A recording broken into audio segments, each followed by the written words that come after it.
Community on edge after Chicago police issue alert after string of armed robberies and carjackings. And by string, what we're talking about is like 15 of these bad boys within a handful of days. It's off the hook. Meanwhile, Mayor Lori Lightfoot, everything's good. It's all fine. What crime? I mean, yeah, things are mostly peaceful. 15 armed robberies and carjackings. All right, we're going to jump on in. We're going to take a peek at what's going on in Chicago. But I got to tell you, it's not great. All right, let's get into it. Okay, now when we say a string of these crimes are happening, I do mean a string. I'm going to read these out to you super quick. So bear with me here, right? Just so you get a feeling for what's going on. The crimes occurred 3400 block West Huron Street, October 21st, 2:23 a.m.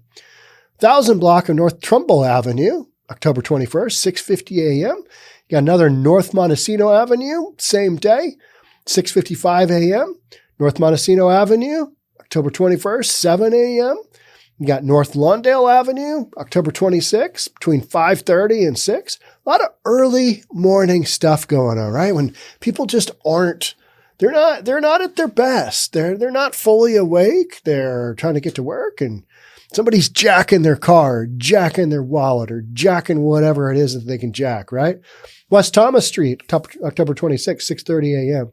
You got 543 on the 29th. You got 6 a.m. on the 29th. You got 8 a.m. October 29th. You got a bunch on Huron Street. I mean, there's patterns to this stuff, right? There's patterns to this stuff. You got 1:12 a.m. November 4th. Another one on November 4th at 1:39, right in the same area.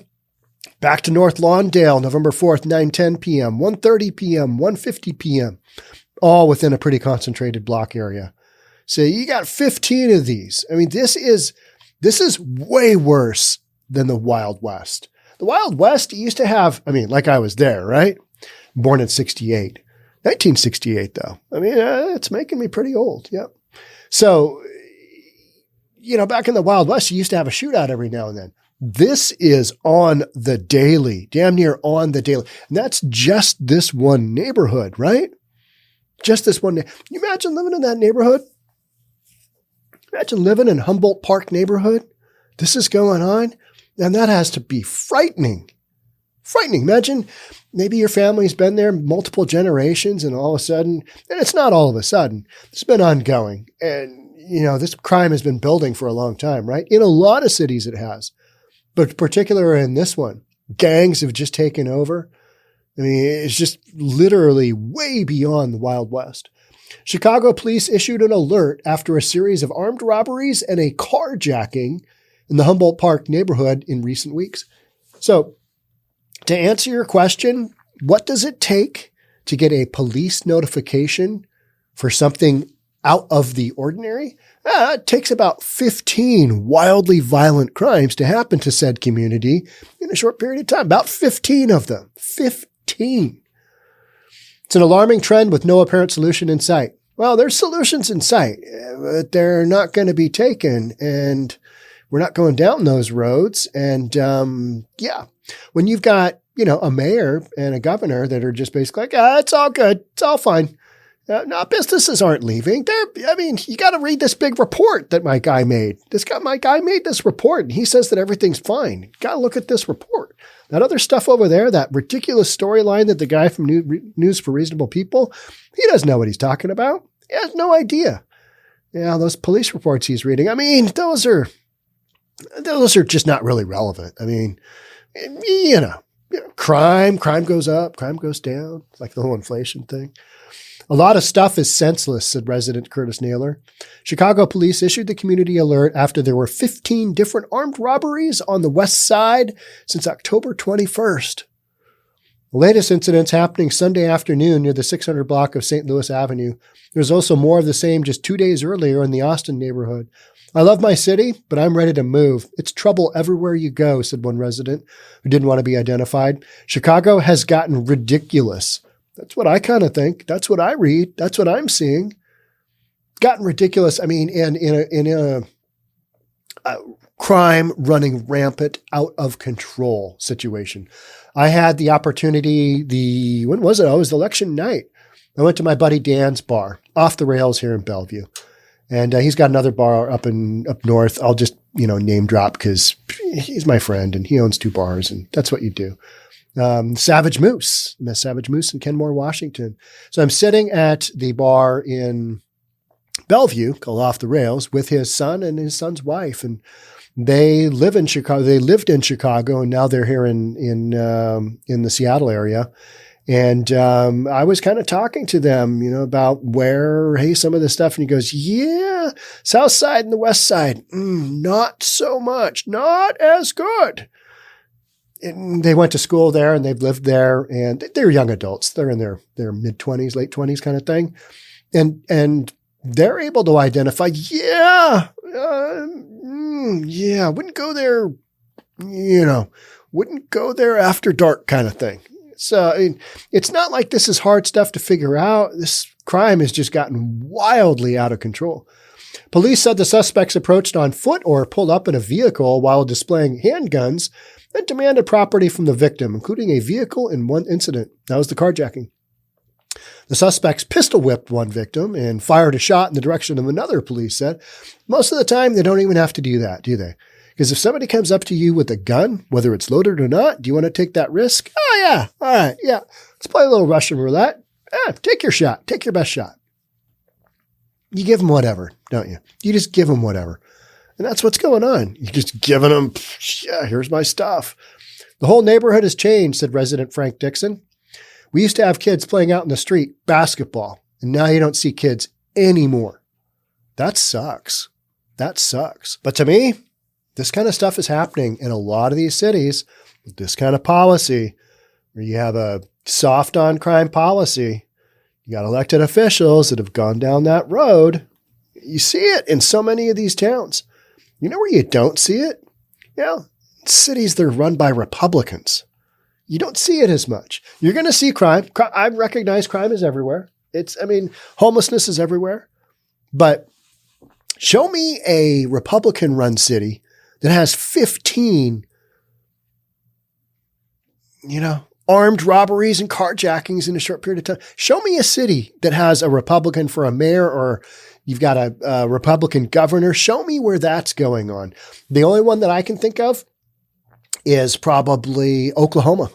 Because in Oklahoma City, you got some real crime there. You've got a Republican governor and majority of all the politicians are Republican. It's a red state, right? But you've also got the death sentence and they are handling things as they come up. But you've got some crime there as well. So there are other states that have this as well. So I'm not going to say every single one is like this. But in the case of Chicago and a bunch of other of these Midwest cities, this doesn't seem to be getting any better, does it? No. Police believe the suspects could be as young as 16 or 17 years old, and it's something these residents are noticing. We just had a shooting here in a high school, a fatal shooting here in a high school, Ingram High School in Seattle. It's about 8 miles north of downtown Seattle. It's kind of up in that Aurora Avenue area where you got all the ladies of the evening doing their thing, walking around in their less than bathing suit type attire, getting, Johns to pay them money for who knows what. But it's up in that area. And we had, I think it was a 14-year-old and a 15-year-old. Somebody was beefing. Somebody did a, beat down on somebody. Somebody got killed next day. Somebody brought a gun to school and just capped them. Just boom, done. You're seeing it happen with younger and younger kids because they know if they commit this crime, they're not going to go away for that long. I don't even think it was in the case here in Seattle. It was just kids beefing. They get a hold of somebody's gun or get a hold of a stolen gun. And the knuckleheads at the school are like, gun control, we need it much greater. And you're like, all right, that kid's 14. He's not going to go buy a gun. That's not his gun. Whatever gun he used was either stolen or, whatever. That's not his gun. He can't go buy a gun. He's not old enough. And yet these crimes are still happening. So you want to tell me that the actual tool that was used, that's the fault, the problem? That's the fault? It's like vehicular manslaughter. It's like, the Waukesha Christmas massacre. Yeah, it was the SUV's fault. SUV did it. SUV hit all those people. Now, some guy driving it did, right? Some guy pulling the trigger. That's whose fault it is. That's where the real responsibility lies. But everybody wants to, it's all guns. It's all guns. These younger guys, these younger females, they don't go to school, so they have to do something with their time, Nailor said. And 9 out of 10 times, it's negative. Education is the problem. Education is probably part of the problem, but I think it's also a parental issue. I think the vast majority of this stuff is parental because parents aren't doing a great job of parenting. Dads aren't even on the scene in half these cases, right? Maybe more than that, 3/4 of the, whatever it is. Dads aren't on the scene. Mom's got, kids by multiple different dads, and you wonder why things go sideways. Kids have no supervision. They have no ability to make a better life for themselves. They just see what's going on around them and they join it. And it's sad. It's terrible.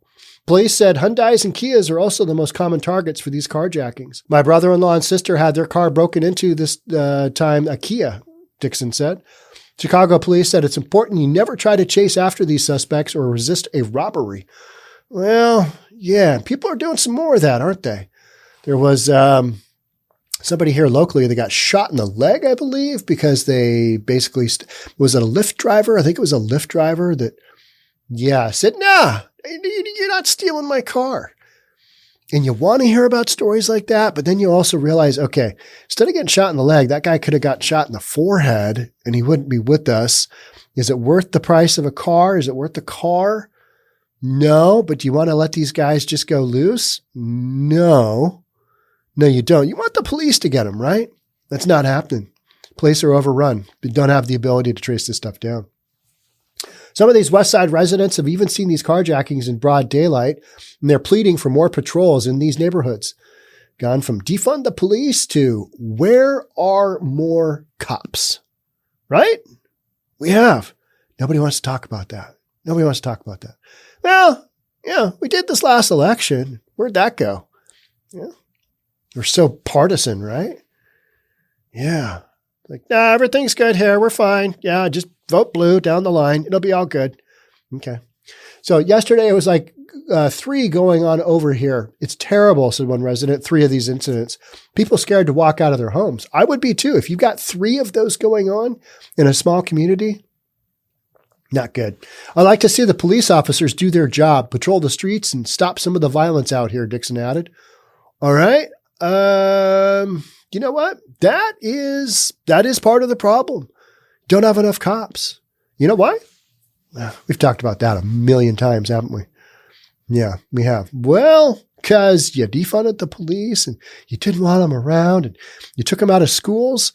Don't have the safety response officers in schools in the Seattle Public School District. And now they're reimagining and probably rethinking that policy. But in a case like what happened where a kid just walked up and capped another kid, even if you had a police officer, an armed officer on campus, on the high school campus, would that have done anything? Probably not. Gun control is not going to do that. Having an officer, whether they're armed or not, on the school campus, is that going to stop that kind of thing? Yeah, maybe a little bit, but the physical act of it, no, it's not. These kids are just so brazen. They just walk up and boom, just, decimate another human being. And that's, a lot of this I blame on culture. I blame on what's the music they're listening to. No, it's not classic rock. You know how I know that? Because you're not seeing classic rockers taking each other out left and right with gun violence, are you? No, that's happening in the hip hop and the rap community, isn't it? Is there a cause and effect to what these kids are listening to and what they're doing in reality when they're mimicking the adults that they admired most? Is there a cause and effect there? I'm not really much of a sociologist, so I'm going to have to get back to you on that one. But, odds, I would say reportedly there is. Yeah, we know it is, right? I mean, if you listen to enough stuff, if you listen to Take to the Streets, F the Police, No Justice, No Peace, if you listen to that over and over and over enough times, you know what you start to think to yourself? F the police. Oh, those guys are terrible. Because you're brainwashed. You're indoctrinated into, they're terrible. And if you're indoctrinated into, hey, get that paper, bang those hoes, and you take out your justice with a gun. Yeah, if you hear that over and over and over and over again, when it comes time to doing stuff, guess what? Yeah, pattern gets repeated, doesn't it? And that's what we're seeing. We're watching that unfold with us with Takeoff. He was a rapper that got killed, the weekend or last week? I mean, you're watching that unfold in front of your eyes. You follow those reports? How many hip hop and rap artists have died in the last couple of years from gun violence? And a lot of them are up and comers, right? They're duking it out. Biggie Smalls, Tupac, back in the day. And we still don't know who committed those murders. That's nonsense. That is nonsense. You know exactly who did it. Just not releasing that information because it's like, all right, one crossed out the other. They're done. Yeah. All right. That's it for me on this one, but just some craziness happening in Chicago that I don't think is going to slow down anytime soon. Because the real question is, why would it? Let's just put our guns away today. Put our guns away. It's all good. Done enough shooting. All good. No, that's not how this goes, right? Keeps going. Keeps getting perpetuated until somebody really steps in and does something. I don't know what that's going to be, but it's going to have to be pretty monumental. Otherwise, you're just not going to have a generation of kids in these neighborhoods that are all just going to be done. All right. That's it for me. Thanks so much. We'll catch up on the next one. Bye for now.